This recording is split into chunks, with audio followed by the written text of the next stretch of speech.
Esse é George Stinney. Ele foi morto com uma Bíblia. George é o condenado à morte mais jovem da história, com apenas 14 anos, e a sua inocência é inegável. A sua história inspirou o famoso filme A Espera de um Milagre. George Junius Stinney Jr. nasceu em 21 de outubro de 1929, em Alcolu, na Carolina do Sul.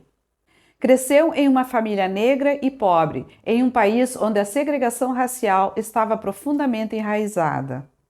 O menino morava com o pai, George Stinney, sua mãe, Amy, os irmãos John, de 17 anos, e Charles, de 12 anos, além das irmãs Catherine, de 10 anos, e Amy, de 7 anos.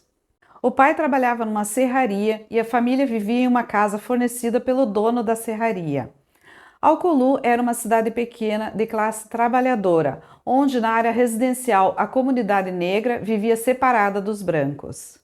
Em 23 de março de 1944, duas meninas, Betty June Benniker, de 11 anos, e Maria Emma Thames, de 8 anos, andavam de bicicleta à procura de flores. Ao passarem pela casa da família Stinney, elas perguntaram ao jovem George e à sua irmã Catherine se eles sabiam onde encontrar flores para a paixão. Mais tarde, quando as meninas não retornaram para casa, grupos de buscas foram organizados com centenas de voluntários. Inclusive, o pai de George ajudou nas buscas. Os corpos das meninas foram encontrados na manhã seguinte em uma vala cheia de água lamacenta. Os corpos estavam com a roda da bicicleta quebrada, jogada por cima, e ambas tinham sofrido ferimentos graves na cabeça. Uma testemunha contou ter visto as meninas conversando com George no dia anterior, e ele foi preso algumas horas depois. Ele foi interrogado por vários oficiais em uma sala trancada, sem a presença dos pais, com nenhuma testemunha além dos agentes. Após uma hora, foi anunciado que George havia confessado o crime. Os ferimentos nos corpos mostravam que quem matou as meninas tinha usado muita força, causando traumatismo craniano em ambas. Os policiais presentes na suposta confissão de George apresentaram informações conflitantes e não tinham qualquer evidência física que colaborasse com as histórias. O garoto pesava apenas 40 quilos e mais tarde verificou-se que a tal barra de ferro usada no crime pesava mais de 10 quilos, sendo assim impossível ser manuseada por um menino tão franzino. George nunca mais viu seus pais. O pai dele foi demitido do seu emprego na serraria local e a sua família teve que se mudar, temendo por represálias.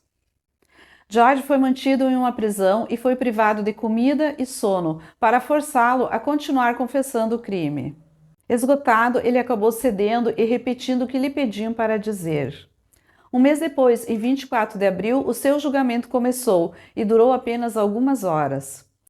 Depois de apenas 10 minutos de deliberação, o júri, que foi composto inteiramente de homens brancos, emitiu o veredito de culpado e a sentença, morte na cadeira elétrica.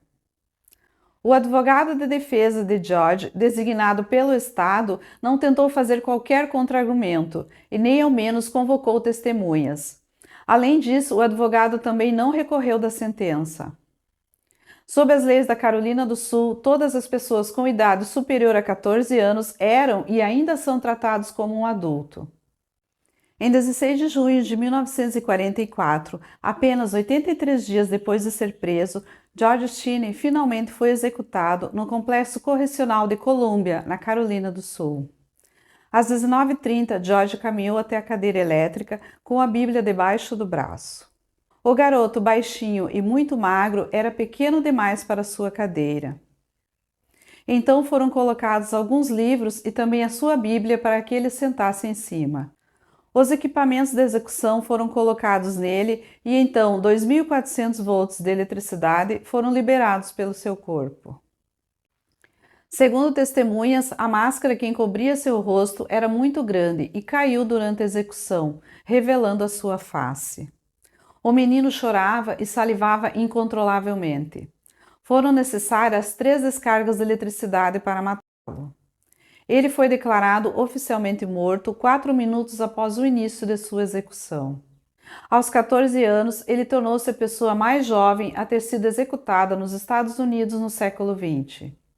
A família de George Cheney nunca desistiu de provar a sua inocência. Suas irmãs lutaram muito, ano após ano, para que George tivesse um novo julgamento. E em 2014, 70 anos depois de seu assassinato na cadeira elétrica, elas finalmente conseguiram. No dia 17 de dezembro de 2014, a Justiça reconsiderou o caso por meio da juíza Carmen Mullins. A condenação foi anulada e George Cheney foi inocentado formalmente do crime. Em 2014, quando o caso foi reaberto pela Justiça, um investigador declarou à imprensa: houve uma pessoa que foi nomeada como sendo a culpada, sendo essa pessoa inocente, e agora ela está morta.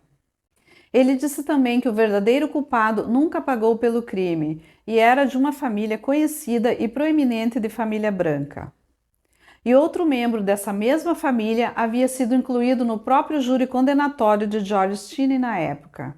Com sua inocência comprovada, finalmente George Cheney, que até então havia sido enterrado como anônimo, ganhou uma lápide no cemitério da Igreja Batista do Calvário, no condado de Sumter, na Carolina do Sul. Essa história tristemente nos mostra como a discriminação racial e os preconceitos podem afetar o sistema judiciário e destruir vidas inocentes.